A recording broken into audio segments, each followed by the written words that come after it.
Vapun saapuessa jopa myytit kokoontuvat juhlistamaan tätä pyhää päivää. Väinämöinen ja Joukahainen.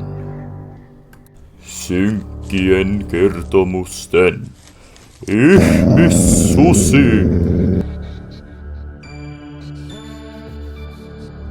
Suoraan Kreikosta.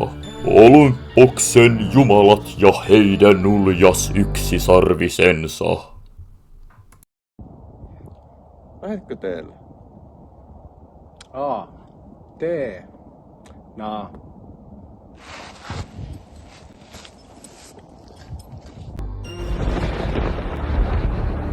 Thor, ukkosen jumala. Ja minä, heidän tuhonsa kertoja.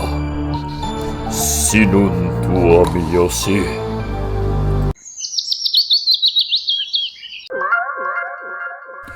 Tulet syntymään uudestaan tulesta ja tuhkasta.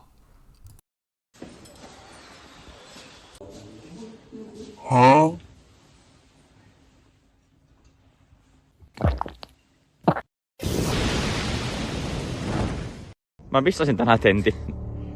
Siis Näitkö sä olympialaiset viime viikolla? Siis aivan älyttömän hyvät. Mä sytyin ihan täysin. Siis siellä oli missä niin Edward ja Bella on?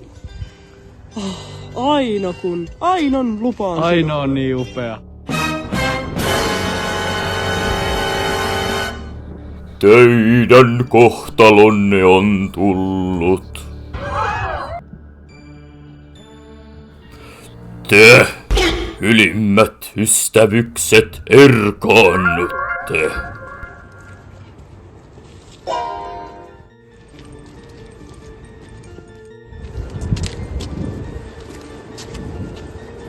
Joo, tosi topella. No en oikeesti, mut voidaan ottaa toisissamme mittaa intellektuellisemmalla tavalla. Ok, veli, jos sä sanot niin. Tästä lähtee. Joo, mä oon vasta vanha, sus vaan haisee lanta. Voin antaa mun systeri Aino sulle, mut sekin mieluummin hukkuu, kun tulee vaimokkeeksi sulle. Mun koti oli joskus Tuonela. Tän väslen jälkeen sä tuut olevaan sairas vuoteella. Oot vanha kääkkä, tylsä rääkkä. Ne baariin pyytää kostuketta, kun näytät, että tarvit suun tuketta. Mä synnyin sotkan munasta. Sun sisko tykkää mun tukasta. Joo. Menneen kevään vanhus, pään läpi pitäis mennä ammus. Joo. Vappu tekee sulle olon huonon. Mä laulan sut täs suohon.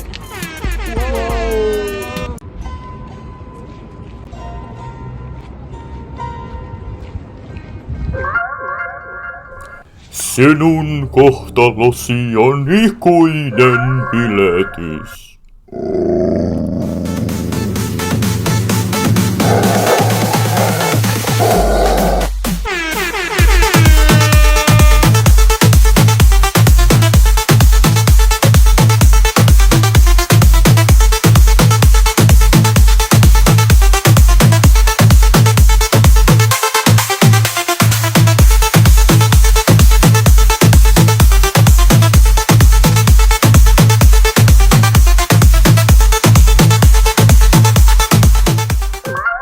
No se nyt ei ollut kovin paha.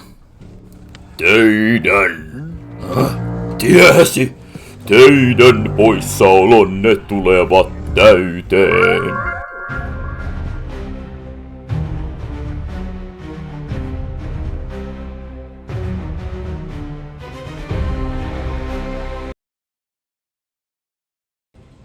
Mitä ihmettä veetiin? Ei. Mehän ollaan jo myöhässä. Ei on kiire. Älä!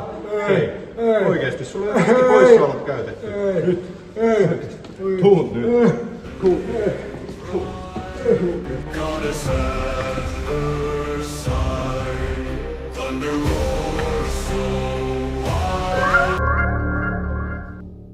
Sinä joudut toustatessasi raivon valtaan.